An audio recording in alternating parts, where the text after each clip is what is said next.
Hello दोस्तों, नमस्कार। स्वागत है आपके अपने YouTube channel study with Ravi पर। दोस्तों, आज हम लेकर आए हैं आपके लिए एक बेहद ही इम्पोर्टेंट टॉपिक जिसका नाम है द्विघात समीकरण। द्विघात समीकरण, इससे आपके पेपर में कम से कम 4 से 5 नंबर के क्वेश्चन आने की संभावना इससे ज़्यादा ही आएगी। ठीक, तो एक्सरसाइज खोलिए 4.1।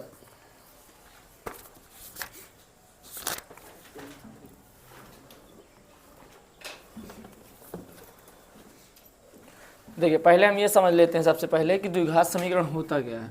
द्विघात समीकरण देखने से पहले एक हम समीकरण जानेंगे जिसका नाम है ax² प्लस bx प्लस सी। ax² प्लस bx प्लस सी। अगर आप इसके बराबर समीकरण बना लेते हैं तो समीकरण कैसा कहलाता है? द्विघात समीकरण। और यहाँ पर जो a होगा, b होगा, c होगा, ये तीनों एक वास्तविक नंबर होंगे। वास्तविक नंबर का मतलब है नेचुरल नंबर होंगे। नेचुरल नंबर से तात्पर्य है कि अनंत नहीं होना चाहिए, जीरो नहीं होना चाहिए, ए की वैल्यू। समझ में आया? यानी हम ये कह सकते हैं ए इज नॉट इक्वल जीरो। तो तब ये हमारा क्या होगा? एक द्विघात समीकरण। समझ में आया? जैसे कहीं पर लिखा है 5x² प्लस 6x प्लस 7, तो ये हमारा द्विघात समीकरण है या नहीं है? है ना। अब उसके बाद यहाँ पर हम इसे बना लेंगे जीरो में। क्या बना लेंगे? जीरो में। तो एक यहाँ से हम ये समझेंगे कि हाँ, इसका जो मान है ये जीरो नहीं है, अर्थात ax² प्लस bx प्लस सी के फॉर्म में लिखा है, तो हमारा क्या कहलाता है? समझ में आया? सॉरी,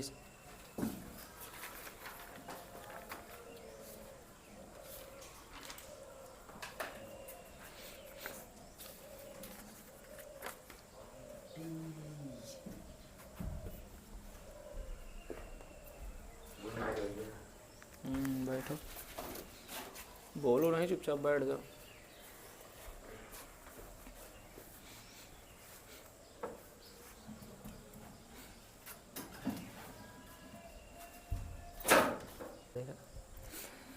अब यहाँ पर हम प्रश्न नंबर 1 देखेंगे। प्रश्न नंबर 1 दिया है 4.1 का, प्रश्नावली 4.1।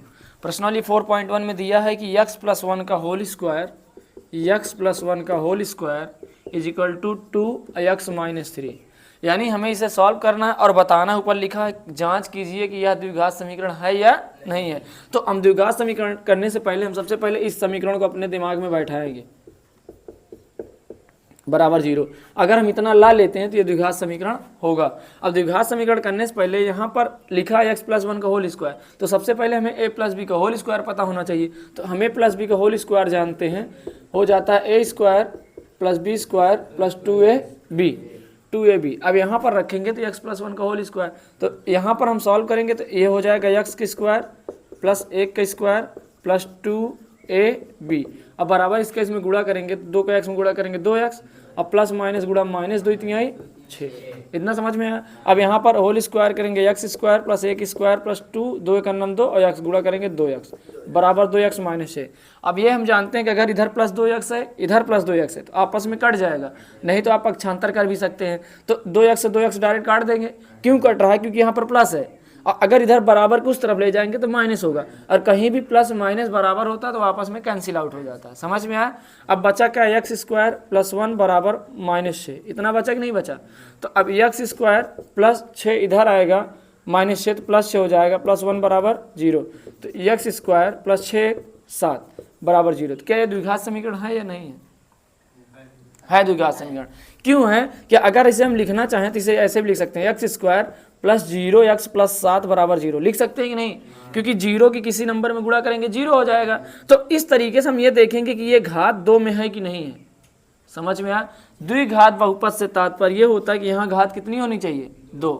समझ में आया? बाकी कुछ भी होगा उसे हम बना घटा लेंगे, क्योंकि जैसे इस तरीके से यहाँ पर कुछ था नहीं x वाली वैल्यू, क्योंकि ये वाली वैल्यू तो हमें पता चल गई कि यहाँ पर 1 हम लिख के x², लेकिन ये वाली वैल्यू निकालने के लिए हम इसमें 0 का गुणा करके x लिख सकते हैं कि नहीं? क्योंकि किसी नंबर में 0 का अगर गुणा करते तो वही नंबर मतलब 0 आ जाता है। और प्लस क्या है? 7। तो ये द्विघात समीकरण है। द्विघात समीकरण है। नमस्ते, आंसर मिला है? लेवा करा एग्जाम।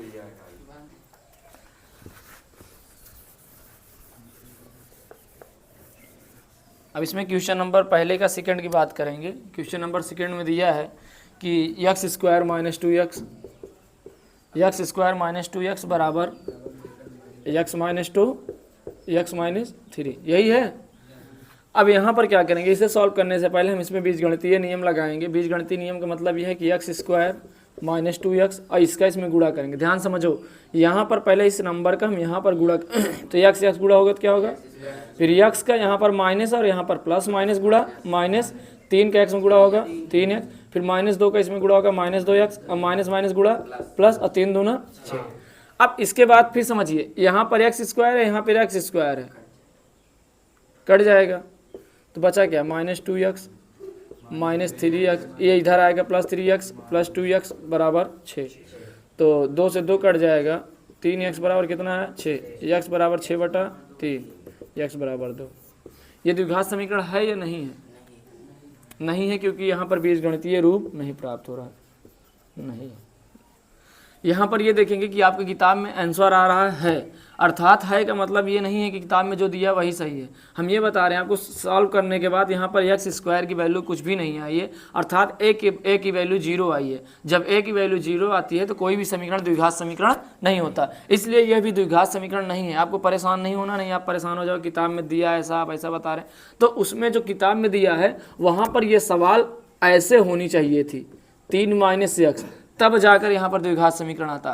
ये सवाल इस तरीके से ना देकर इस तरीके से दिया है, अर्थात हम सॉल्व करने के बाद पा रहे हैं कि एक्स स्क्वायर की वैल्यू, एक्स स्क्वायर यानी इस फॉर्म में हम लिख ही नहीं सकते, व्यक्त नहीं कर सकते, और जब इस तरीके से हम व्यक्त नहीं कर सकते तो वो क्या है, द्विघात समीकरण। लेकिन आपके मन में आ गया, जैसे अभी आप मान लिए थे यहाँ पर 0 × x, तो यहाँ क्यों नहीं मान सकते 0 × x स्क्वायर, क्योंकि यहाँ पर ए की वैल्यू 0 आ गई कि नहीं। हम सवाल को पढ़ाने से पहले, चैप्टर को शुरू करने से पहले यही बताए थे कि जो ए होनी चाहिए उसकी वैल्यू 0 नहीं होनी चाहिए। अगर ए की वैल्यू 0 आती है तो द्विघात समीकरण नहीं होगा। समझ में उतारिए।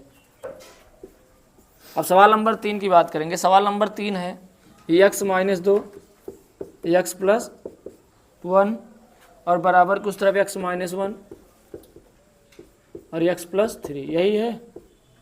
अब देखो यहाँ से फिर भी मल्टीप्लाई करना, ध्यान समझो, रुक जाओ। यहाँ देखो x गुणा होगा एक्स स्क्वायर, x का +1 में x, -2 के इसमें गुणा होगा -2x, प्लस माइनस गुणा -2 का 2, इसका करेंगे x गुणा एक्स स्क्वायर, x के 3 में गुणा करेंगे 3x, -1 का x में करेंगे -x, प्लस माइनस गुणा -3 का 3। अब यहाँ पर फिर समझ रहे हो x स्क्वायर से x स्क्वायर कैंसिल, और जब x स्क्वायर ही नहीं रहेगा तो द्विघात समीकरण होगा ही नहीं।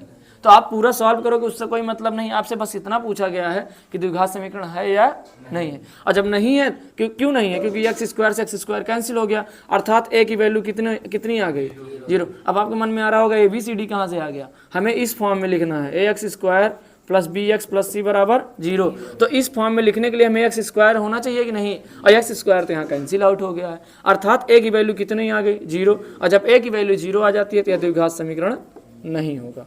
उतारिए।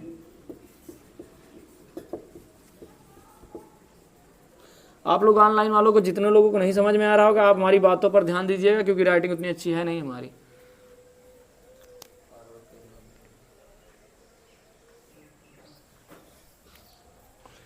अब बात करेंगे सवाल नंबर 4 की। सवाल नंबर 4 है x - 3 और यहाँ पर दिया है 2x + 1 और बराबर कुछ तरफ x और x + 5। अब यहाँ पर करेंगे, देखिए जैसे इसके पहले कर रहे थे, x और 2x के गुणा होगा 2x स्क्वायर, फिर यहाँ पर प्लस प्लस प्लस गुणा प्लस x हो जाएगा, फिर 3 का इसमें होगा 3 दूना 6x, प्लस माइनस गुणा -3 का 3। अब इसका गुणा करेंगे x गुणा x स्क्वायर, x का 5 में होगा ना, समझ में आया। अब यहाँ पर आपको लग रहा होगा यहाँ घटा दें, तो पक्षांतर कर लेते हैं पहले, 2x स्क्वायर, इसको इधर लाएंगे तो -x स्क्वायर हो जाएगा, और यहाँ पर +x और x और -6, तो हमेशा इन दोनों में जो चिन्ह बड़ा होता है उसे लिखते हैं, और प्लस माइनस रहेगा तो हमेशा सब्ट्रैक्ट होगा, अर्थात घटेगा। तो 6 में 1 गया, कितना आया 5x, यहाँ प्लस लगाना है माइनस, इन दोनों के चिन्ह पर डिपेंड करेगा। अगर इन दोनों में प्लस बड़ा है तो यहाँ प्लस लगाएंगे, और माइनस बड़ा है तो माइनस लगाएंगे, बराबर, या फिर ये 5x इधर है, ये इधर ला लेंगे तो -5x हो जाएगा। अब -3 बराबर कितना बचा, इतना समझ में आया। अब यहाँ पर 2x स्क्वायर में 1x स्क्वायर के 1x स्क्वायर, -5x कितना हुआ 10x, -3 बराबर 0। ये सीधे दिख रहा है द्विघात समीकरण है, क्योंकि यहाँ पर a की वैल्यू 0 है नहीं, यानी हम बोल सकते हैं द्विघात समीकरण है। तो एक और बता देते हैं, फिर उसके बाद आप लोग उतारना। बी नंबर सवाल है 2x माइनस 1 और आगे है x माइनस 3, फिर आगे है x प्लस 5, अगले क्वेश्चन में x प्लस 1। यही है, एक बार सवाल चेक कर लेना।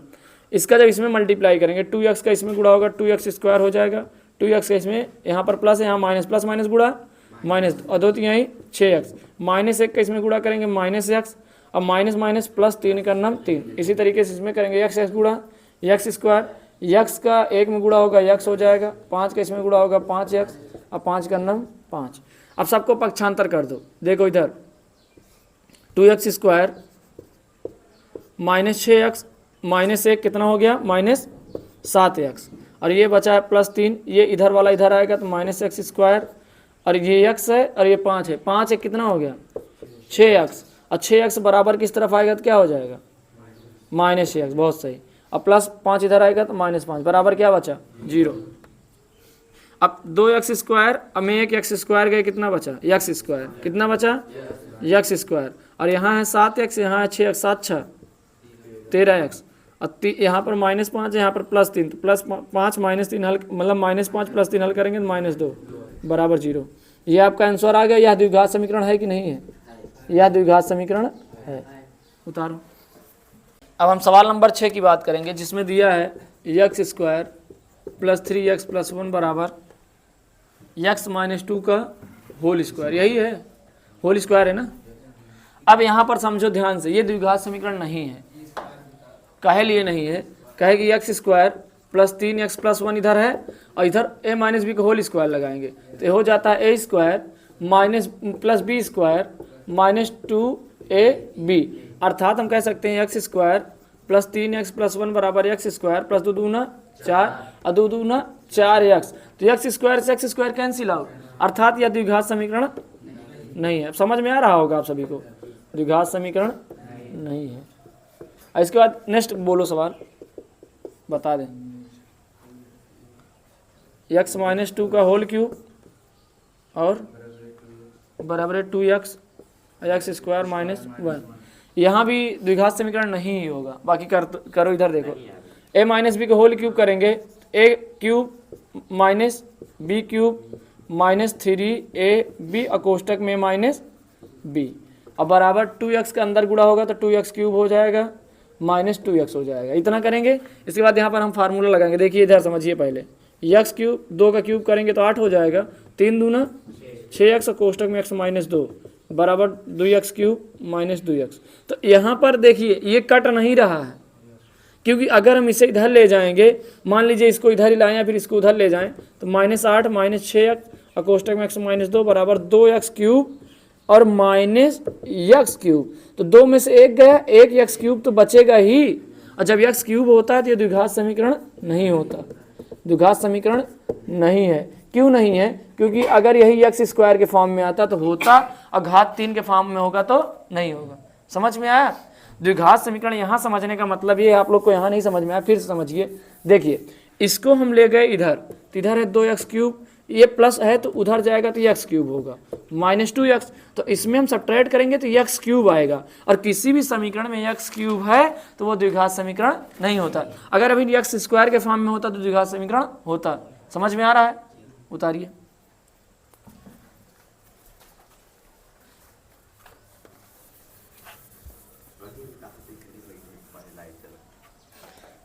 अब चलिए सवाल नंबर नेक्स्ट देखिए। सवाल नंबर नेक्स्ट है x cube minus 4x square minus x plus 1 बराबर x माइनस 2 का होल क्यूब। यही है प्रिंस? अब बताइए क्या होगा। यहाँ पर आपको लग रहा होगा भैया यहाँ घात 3 है तो द्विघात समीकरण नहीं है। लग रहा है कि नहीं लग रहा है?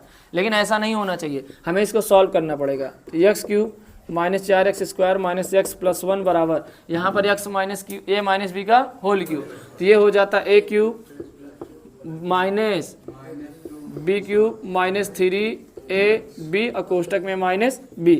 तो यहाँ पर करेंगे तो x क्यूब, अब यहाँ पर ध्यान समझो, x क्यूब से x क्यूब कट जाएगा क्योंकि बराबर दोनों चिन्ह है, इस तरफ आएगा तो माइनस हो जाएगा। यहाँ पर बचा क्या माइनस 4x स्क्वायर, और उसके बाद माइनस x प्लस 1 बराबर यहाँ पर 2 का क्यूब करेंगे तो माइनस 8 हो जाएगा, माइनस 3 दूना 6 और यक्स और कोष्टक में x माइनस 2।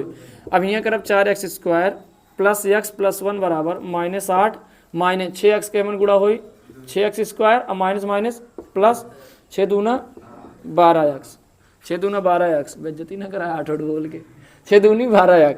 अब यहाँ देखा 6 आए यहाँ 4 आए 6 4 घट जी अर्थात द्विघात समीकरण है बाकी हल कैला -4x² हो जी प्लस 6x² प्लस x इधर आई तो -12x आई यहाँ कितना +1 आई -8 उधर जाए तो +8 बस एक हल कैला। ये हो जाएगा -4 6 घटाएंगे तो 2x² प्लस 12 में से 1 गया -11x क्या है माइनस चिन्ह बड़ा है प्लस 8 1 9 बराबर 0। ये द्विघात समीकरण है। सेम उसी तरीके से पूरी सवालें लगेंगी द्विघात समीकरण है।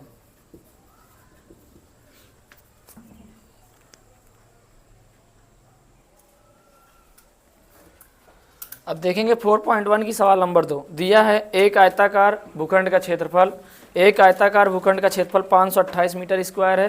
क्षेत्र की लंबाई मीटरों में कोष्टक में दिया है। फिर उसके आगे लिखा है चौड़ाई दुगने से 1 अधिक है। हमें भूखंड की लंबाई और चौड़ाई ज्ञात कीजिए। आप लोग किताब से सवाल लिख लीजिएगा ठीक है। इधर समझिए देखिए एक आयताकार भूखंड का क्षेत्रफल है। एक आयताकार आयत क्या होता है पहले ये समझिए जिसकी आमने सामने की भुजा क्या हो बराबर जिसके आमने सामने की भुजा बराबर हो और यहाँ पर जो कोण बन रहा हो यहाँ पर ये 90 डिग्री का होना चाहिए क्योंकि बराबर तो इसकी भी भुजा होती है लेकिन ये नहीं होता आयत ये समांतर चतुर्भुज होता है। इसलिए हम बता रहे हैं कि जिसकी चारों भुजा बराबर हो और यहाँ पर 90 डिग्री का कोण बन रहा वो हमारी क्या हो जाती है उसे हम आयत बोलते हैं। जैसे इसे हम बोलेंगे चौड़ाई और इसे बोलेंगे लंबाई।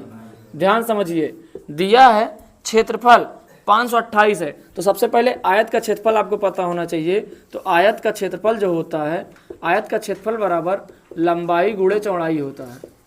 तो हमें लंबाई और चौड़ाई पहले निकल जाएगी क्षेत्रफल बराबर रख देंगे। तो क्षेत्रफल दिया है 528 उसके आगे दिया है कि क्षेत्र की लंबाई चौड़ाई दुगने से 1 अधिक है। ध्यान समझिए जो लंबाई है चौड़ाई दुगने से चौड़ाई के दुगने से हम अगर हम मान लेते हैं माना चौड़ाई बराबर x मीटर चौड़ाई बराबर क्या मान लेते हैं x लेकिन जो लंबाई हो चौड़ाई के दुगने से 1 अधिक तो लंबाई हमारी हो जाएगी 2 गुने से 1 अधिक अर्थात 2x प्लस 1। ध्यान समझो जो हमारी लंबाई है जितनी चौड़ाई दी होगी उसके 2 गुने से 1 अधिक है। हम मान लेते हैं चौड़ाई मेरी 2 है कितनी है 2 तो जो उसकी लंबाई होगी इसके दुगने से यानी दुगने से 2 दूना 4 से 1 अधिक है 4 1 5 तो ये 5 होगी कि नहीं। देखो ये दुगने से 1 अधिक है कि नहीं अधिक है। सेम उसी तरीके से अगर हम चौड़ाई मान लेते हैं x मीटर तो जो हमारी लंबाई है इसके 2 गुने से तो इसमें 2 का गुणा कर देंगे 2 गुना हो जाएगा और कितना ज़्यादा है 1 ज़्यादा है तो 2x प्लस 1 हो जाएगा कि नहीं। ये हो गया हमारा मीटर क्या हो गया मीटर। अब इसी में रखना है क्षेत्रफल हमारा कितना दिया है 528 बराबर लंबाई है 2x प्लस 1 और चौड़ाई है x तो 528 बराबर इसमें गुणा करेंगे 2x² प्लस x हो जाएगा। इसे ऐसे भी लिख सकते हो 2x² प्लस x और उधर जाएगा तो -528 बराबर 0। ये आपका आंसर आ रहा होगा क्योंकि उसमें समीकरण ही बनाना है। अगर इसमें भी कैलकुलेशन करने को होता लंबाई और चौड़ाई निकालना होता तो हम इसका गुणनखंड करते लेकिन उसमें ऐसा कुछ भी नहीं बोला गया है। उसमें केवल ये बोला गया है कि समीकरण दर्शाइए भूखंड की लंबाई और चौड़ाई भी ज्ञात करनी है आपके किताब में लेकिन आंसर नहीं आ रहा है। इसे सॉल्व करेंगे तो ऐसा गुणा करिए कि 528 का 2 में गुणा करेंगे कितना होगा 8 दूनी 16 86 लाइन 1 2 दूनी 4 1 5 2 पंचे 10 1056 ऐसा गुणनखंड करिए 1056 आ जाए और घटाने पे 1 आ जाए।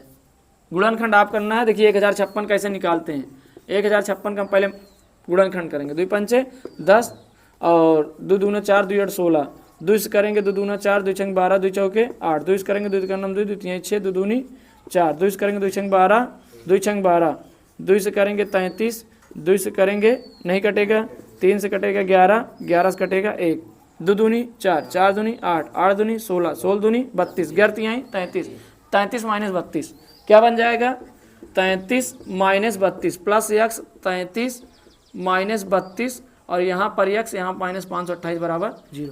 ध्यान समझिए गुणन यहाँ पर आपका आंसर किताब में ही आ रहा है लेकिन यहाँ पर लंबाई और चौड़ाई बोला गया, लेकिन बुक में आंसर नहीं दे रहा है। लेकिन इसको निकालने के लिए हम गुणनखंड करेंगे। गुणनखंड करने का तरीका ये होता है कि यहाँ पर हम इसका इसमें गुणा करेंगे, तो 528 दूनी 1056 होता है। जो आए उसका हम फैक्टर निकालेंगे और यहाँ पर ध्यान देंगे, अगर माइनस है तो घटाने पे आना चाहिए और प्लस है तो जोड़ने पे आना चाहिए। तो ऐसा नंबर का गुणनखंड बनाओ, ऐसा नंबर का गुणा करो कि आपस में गुणा करने के बाद 1056 आ जाए और घटाने पे कितना आ जाए 1। तो हमारा क्या बन गया 33 माइनस 32। देखो ये मुझे याद नहीं है ना, तो मुझे याद है ना तो आपको, तो इसलिए इसको कर लिया करो। इसको करने के बाद ये हम देखेंगे, जैसे 2 दूना 4, 4 दूना 8, 8 दूना 16, 16 दूनी 32, 11 33। अगर यहाँ पर गुणा करने 32 आया, यहाँ पर 33 आया, तो इन दोनों को गुणा करेंगे तो 1056 हो जाएगा, अंतर निकालेंगे तो 1 हो जाएगा। तब उसके बाद 2x² plus 33x minus 32x minus 528 बराबर 0। जब इसको आप सॉल्व करोगे तो आवत है पूरा हो जाएगा मोबाइल में। अब इसके बाद हल करेंगे तो इसमें दोनों में x कॉमन है, x कॉमन ले लेंगे तो बचेगा 2x प्लस 33, और यहाँ पर माइनस 32 कॉमन लेंगे, 16 कॉमन लीजिए 16। जब 16 कॉमन लेंगे तो 16 दूनी 32 और माइनस माइनस प्लस, जब 16 से भाग करेंगे 33 हो जाएगा, क्योंकि 16 3 48 और 40 में प्लस 52। जब ये दोनों समीकरण आपस में बराबर हो तो हमारा आंसर सही आ रहा होगा। तो यहाँ पर जब x की वैल्यू निकालेंगे तो 33 माइनस 33/2 आएगी, और इधर निकालेंगे तो 16 आएगी, तो x की वैल्यू 16 के बराबर मान जाएगी। ये 16 कैसे, अगर नहीं समझ में आ रहा है फिर इसे इरेज करना पड़ेगा, नहीं इधर बता दे रहे हैं। देखो 16 कैसे आएगा, x और कोष्टक में 2x प्लस 33 और माइनस 16 2x प्लस 33 बराबर 0। तो इन दोनों को एक बार 0 के बराबर रखना पड़ेगा और एक बार x माइनस 16 के बराबर 0 रखना पड़ेगा। तो इधर रखेंगे तो ये माइनस में आएगा, माइनस वाला मान नहीं लेना, इस वाले मान को लेना है। तो x बराबर कितना आ गया 16। तो चौड़ाई कितनी आ गई 16, और लंबाई जगह पर रखेंगे तो 16 दूनी 32 1 33। समझ में आया, चौड़ाई आ गई 16, लंबाई कितनी आ गई 33, और दोनों का गुणा करोगे तो 528 आ जाएगा।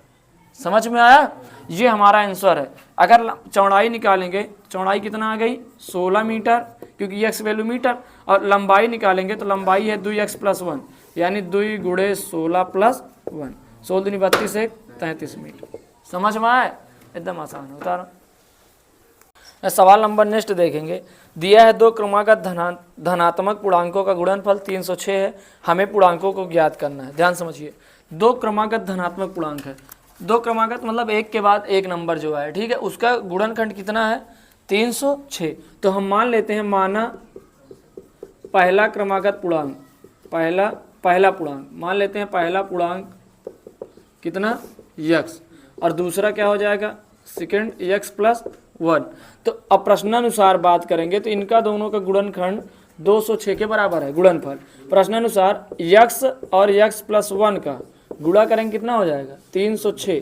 सवाल में दिया है पहला देखो, पहले फिर समझो, पहला संख्या मान लेते हैं x, दूसरी x प्लस 1, और तीसरी मानेंगे तो x प्लस 2, चौथी x प्लस 3, क्योंकि एक है फिर एक के बाद 2 आता है, 3 आता है, 4 आता है, 5 आता है, 6 आता है, तो इसमें एक एक जोड़ेंगे तभी तो आएगा नेक्स्ट संख्या। इसलिए हम बता रहे हैं पहली क्रमागत x मान ले, दूसरी x प्लस 1, तो इसका गुणा करेंगे तो x² इधर से कर देते हैं, इसका गुणा करेंगे x², फिर x के अंदर गुणा करेंगे x बराबर 306। अब परमेयीकरण पक्षांतर करेंगे x, ये इधर आएगा तो माइनस 306 बराबर 0। अब गुणा करिए 306 है, घटाने पे 1, हमको नहीं पता ना तो आपको पता, तो यही एक तरीका है। 306 गुणनखंड करिए, 2 से काटा 2 करना 2, 2 पंचे 10, 2 तिहाई 6। अब 5 3 8 1 9 3 से कट जाएगा, 3 5 15, 3 करना 3, और 3 से कटेगा 3 करना 3, 3 सते 21, फिर 17 से कटेगा। देखिए 3 दूना 6, 6 त्रिक 18, अब 18 माइनस 17 बन रहा है कि नहीं, तो यहाँ पर हम कर लेंगे x² 18 माइनस 17 x माइनस 306 बराबर 0। तो x² प्लस 18 के x में गुणा करेंगे, 18x प्लस माइनस गुणा माइनस 17 के x माइनस 306 बराबर 0। तो अब इन दोनों में कॉमन क्या हो रहा है x, जब इन दोनों में कॉमन x हो रहा है तो x प्लस 18 बचेगा, और यहाँ पर माइनस कितना हो रहा है 17, तो x अब माइनस माइनस प्लस, क्योंकि एक कहीं प्लस लिखा तो उसमें 2 माइनस होता है, तो एक माइनस यहाँ से चला आया तो माइनस यहाँ भी कॉमन हो गया, माइनस माइनस क्या हो जाएगा प्लस, यहाँ पर भाग करेंगे तो 18 बार जाएगा बराबर 0। अब इसके आगे यहाँ देखो करते हैं x प्लस 18, पहले एक बार और समझिए, जब हमारा ये दोनों मिलता रहता तो हमारा गुणनखंड सही है, और जब नहीं मिलेगा तो हमारा गुणनखंड गलत है। तो ये दोनों मिल रहा है, हमारा गुणनखंड सही है। और इसके आगे करेंगे तो x माइनस 17 बराबर 0। अब दोनों को बराबर 0 के रखेंगे, x माइनस 17 बराबर 0, x प्लस 18 बराबर 0। इसी तरीके से इसको करेंगे 17 बराबर 0, तो x बराबर क्या हो जाएगा माइनस 18, और इधर उधर करेंगे तो कितना आएगा 17। हमें माइनस वाला मान नहीं लेना, प्लस वाला मान लेना, यानी x की वैल्यू कितनी आ गई 17। तो हमें संख्या पूछा है, तो पहली संख्या क्या माने थे हम x, तो पहली संख्या हम फर्स्ट संख्या x माने थे, तो x वैल्यू कितनी आई 17।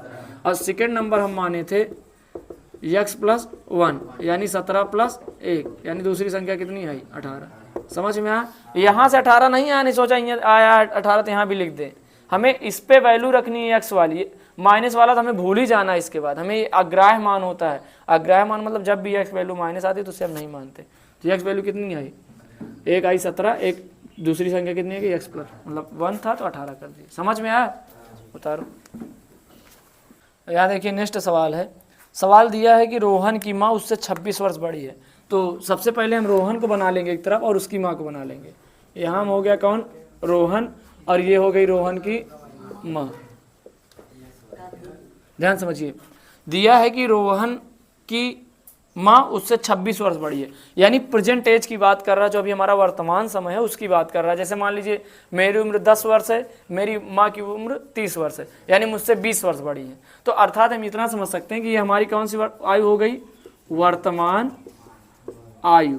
वर्तमान आयु हम मान लेते हैं रोहन की x, तो इसकी मम्मी बड़ी है ना कि रोहन बड़ा है। मम्मी कितनी बड़ी है 26 साल। तो अगर रोहन की वर्तमान आयु x वर्ष है तो रोहन की माँ की वर्तमान आयु कितनी हो जाएगी, इतना समझ में आया? अब उसके बाद सवाल में दिया है कि 3 वर्ष पश्चात, 3 वर्ष पश्चात है उनकी आयु का गुणनफल अब से 3 वर्ष पश्चात। पश्चात मतलब बाद होता है, और जब बाद की बात किया जाए तो जोड़ा जाता है। जैसे मान लो आपको बोल दिया जाए कि आप अभी 5 साल के हो, 3 वर्ष बाद आप कितने साल के होगे 8 हो गए कि नहीं, कि अर्थात बाद की बात हो रही है। तो 3 वर्ष पश्चात इधर लिख लेंगे, 3 वर्ष पश्चात या फिर बाद, 3 वर्ष बाद। 3 वर्ष बाद इसकी अभी वर्तमान में x है, तो 3 वर्ष बाद कितनी होगी, और इसकी अभी x प्लस 26 है, तो 3 वर्ष बाद इसमें भी 3 जुड़ेगा कि नहीं। यानी कि रोहन की आयु 3 वर्ष पश्चात x प्लस 3 वर्ष हुई, और इनकी मम्मी की x प्लस 29 वर्ष। इतना समझ में आया कि नहीं? और इन दोनों का गुणनफल, इन दोनों का गुणनफल, गुणनफल अर्थात गुणनफल गुणा करेंगे कितना है, कितना है सवाल में देखिए गुणनफल कितना है 360 हो जाएगी। कितना हो जाएगी 360। अब इसी को सॉल्व करना है, x की वैल्यू निकालनी। इधर देखिए इसका गुणा करेंगे इसमें, तो x गुणा x स्क्वायर, x के 29 गुणा हुई 29x, और 3 के मन गुणा हुई 3x, और 3 के मन गुणा हुई 3 9 27, 7 हासिल लाइन 2, 3 2 6 2 8 बराबर 360। अब x स्क्वायर 29 3 32x, अब प्लस 87 उधर जाएगा, इधर कैला 360, और यहाँ पर प्लस 87 बराबर 0। सब्ट्रैक्ट करेंगे यानी घटाएंगे x square plus 32x minus घटाएंगे, देखिए 10 में 7 गया 3, यहाँ पर बचा 5, अब 15 में से 8 गया 7, यहाँ पर बचा 2, 273 आएगा बराबर 0। अब गुणा करा 273 आया, घटाए पे 32, तो वही वाला फिर नियम है 273, 7 3 10 2 12, 3 से कटेगा 3 9 27, 3 का नम 3, और 3 से कटेगा नहीं कटेगा 7 से कटेगा, 7 का नम 7 7 त्रिक 21, और 13 का नम 13। अब गुणा करिए 7 त्रिक 21, 13 कहाँ बन रहा है, या फिर 13 सते 91, तब भी नहीं बन रहा है, 7 त्रिक 21। अब यहाँ पर हम देखेंगे 13 39, 39 माइनस 7, 39 7 गया कितना हुआ 32। तो इसके आगे हम कर सकते हैं x स्क्वायर प्लस 39 माइनस 7। 39 कहाँ से आया और 7 कहाँ से आया।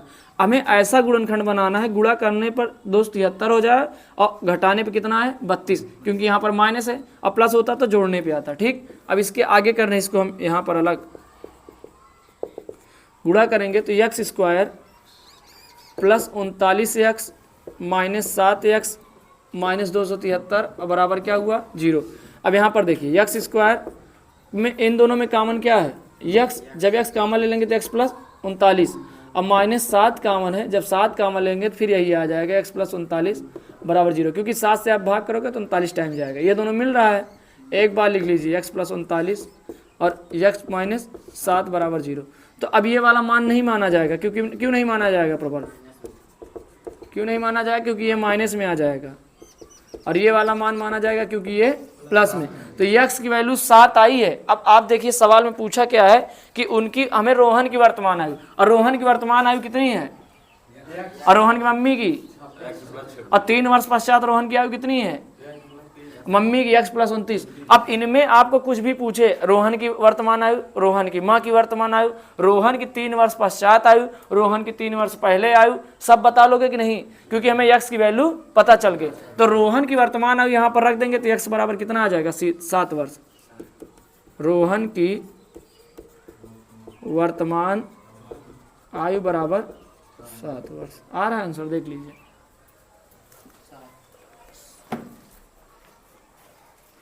शांत रहा। अब देखिए नेक्स्ट सवाल दी है कि एक रेलगाड़ी 480 किलोमीटर की दूरी समान चाल से तय करती है। यदि इसकी चाल 8 किलोमीटर प्रति घंटे कम होती तो वह उसी दूरी को तय करने में 3 घंटे अधिक समय लेती। तो हमें रेलगाड़ी की चाल ज्ञात करनी है।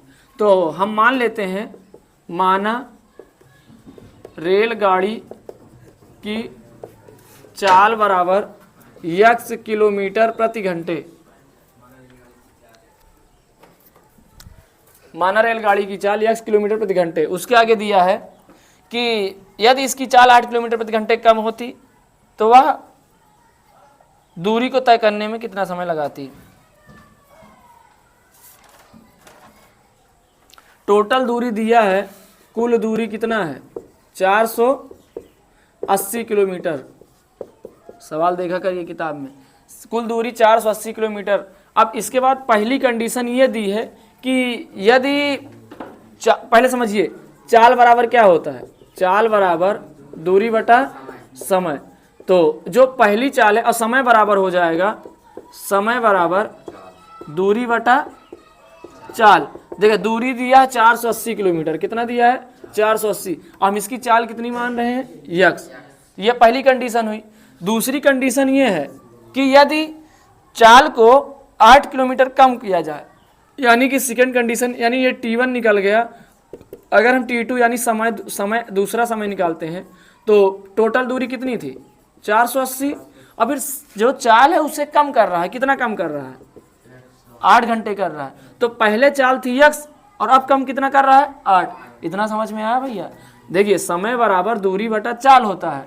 तो ये जो पहली कंडीशन थी इसमें बोला है कि मान लीजिए चाल x किलोमीटर से जा रही है कोई रेलगाड़ी, ठीक है। मान लीजिए ये कोई दूरी है 480 किलोमीटर की है। ध्यान समझिए, ये हमारी रेलगाड़ी है, ये क्या है, रेलगाड़ी। अब ये रेलगाड़ी जाने में इसकी पहली चाल कितनी है, x। फिर उसके बाद ये 480 किलोमीटर की दूरी x चाल से चलती है। मान लीजिए x चाल में कोई एक निश्चित समय में पहुंच जाती है, ठीक है। लेकिन उसके बाद ये अपनी चाल 8 किलोमीटर कम कर रही है, तो 3 घंटा ज़्यादा समय लग। मान लिया कि अभी 1 घंटे मतलब 1 बजे पहुंच रही है, 3 घंटे अधिक समय लगी तो 4 बजे पहुंचेगी, नहीं पहुंचेगी। तो इसके क्यों पहुंच रही है लेट, क्योंकि इसने अपनी चाल कम की है। चाल का मतलब आप जो स्पीड में चलते हो, समझ में आया। अब उसके आगे ये प्रश्नानुसार बन जाएगा। प्रश्नानुसार इसको करेंगे तो 480 बटा x माइनस 8 माइनस, जब भी अधिक लगेगा तो माइनस करेंगे, कम लगेगा तो प्लस करेंगे। तो 480 बटा x अब बराबर कितना घंटे, 3 घंटे। अब इसी समीकरण को हल करने के बाद आप x की वैल्यू निकालोगे। जब हल करोगे तो इन दोनों का एलसीएम क्या होगा, यहाँ पर कर रहे हैं x माइनस 8 और x एलसीएम हो जाएगा। जब x माइनस 8 से इसमें डिवाइड करेंगे तो ये कट जाएगा, बचा कितना x की मल्टीप्लाई किस में होगा, 480x माइनस, अब x से x कटा गुणा करेंगे किसमें, 480 में x माइनस 8 का बराबर कितना हुआ, 3। यहाँ तक दिखाई दे रहा है इसमें। अब इसका गुणा करेंगे तो ये हो जाएगा x स्क्वायर माइनस 8x। नहीं दिख रहा है, उधर चलो बैठो प्रिंस का खड़े हो। अब यहाँ पर करेंगे तो इसका इसमें मल्टीप्लाई करेंगे तो x स्क्वायर पहले ऊपर कर लेंगे, 480x माइनस 480 और x में गुणा करेंगे तो 80x माइनस माइनस गुणा प्लस 8 का इसमें गुणा करेंगे, 8 शून्य 0, 8 64 की 4 हासिल लाइन 6, 8 चौक 32 6 38। यानी 38 40 आ गया। जिसको अक्षर ना समझ में आ रहा आवाज़ पे ध्यान दो। अब इसके बाद इसका इसमें गुणा करेंगे डायरेक्ट, तो यक्स यक्स गुणा होगा तो कितना होगा यक्स स्क्वायर, यक्स का 8 में गुणा होगा तो 8 3 24। अब बगल में यहाँ पर गुणा होगा तो कितना आएगा 3, 38 40 बराबर 3x स्क्वायर और 8 3 24x। इतना उतारिए तो फिर हम ऊपर उतारेंगे इसको, क्योंकि नीचे नहीं आएगा। अब यहाँ पर हम देखेंगे पक्षांतर करेंगे या फिर ऐसे लिख ले 3x स्क्वायर माइनस 24x, ये उधर जाएगा तो माइनस हो जाएगा 38 40 बराबर 0। 3 कामन लेंगे, 3 कामन लेंगे तो x स्क्वायर और 3 8 24, 3 का नम 3, 3 दूना 6, 3 8 24 बराबर 0। तो अब इधर इसको 0 में भाग करेंगे 0 हो जाएगा, बचेगा x square minus 8x minus 1280 बराबर 0। गुणा करिए 1280 आए घटाए 0 घटाए पे 8, 1280 को काटिए 2 से 2 छंग 12 2 चौके 8 2 3 6 2 दूनी 4 2 से 16 2 से 80 2 से 40 2 से 20 2 से 10 2 से 5 5 से 1 5 दूनी 10 10 दूनी 20 20 दूनी 40 2 दूनी 4 4 दूनी 8 8 दूनी 16 16 दूनी 32 40 minus 32 x square minus 40 minus 32 और एक्स माइनस 12 80 बराबर 0। तो गुणा करेंगे तो x square minus 40 x minus minus plus 32 x minus 1280 बराबर 0। दोनों में कॉमन क्या है एक्स, क्या बचेगा एक्स माइनस 40 प्लस दोनों में क्या कॉमन है 32, तो बचेगा एक्स माइनस 40, क्योंकि 32 से 40 भाग करेंगे तो इतना टाइम्स आएगा, मतलब 32 में जब 12 से 32 से भाग करेंगे 40 टाइम जाएगा बराबर 0। तो एक्स माइनस 40 बराबर 0 एक बार रख दो और एक्स प्लस 32 बराबर एक बार रख दो। अब इतना गुणनखंड करते हो आ गया होगा। देखिए x बराबर कितना आ रहा है प्लस 40 और इधर x बराबर कितना आएगा माइनस 32। कौन वाला ब्रेन लेंगे हम, हमेशा प्लस वाला लेते हैं, हमेशा कौन लेते हैं प्लस वाला। ये ग्राह मान है या ग्राह मान है, तो x वैल्यू कितनी आई 40 और चाल ही पूछा है, तो चाल कितनी आ जा रही है ट्रेन की चाल, हम माने थे कितना x, तो ट्रेन की स्पीड या फिर रेलगाड़ी की ट्रेन की चाल बराबर 40 किलोमीटर प्रति घंटे। ये हमारा आंसर आ रहा है, देख लो। और गुणनखंड में आपको प्रॉब्लम नहीं होनी चाहिए, आप गुणनखंड बाकायदे करते रहिए। गुणनखंड तो आप 9th में, इसलिए हम इसको स्पीड में बताए हैं, इससे आप समझ गए तो आप कर लेंगे इसे। और चैनल को सब्सक्राइब और वीडियो को लाइक ना किए हो तो कर लो, और कमेंट करके जरूर बताओ कि वीडियो कैसा लग रहा है। कमेंट नहीं करोगे तो मज़ा कहाँ से आएगा।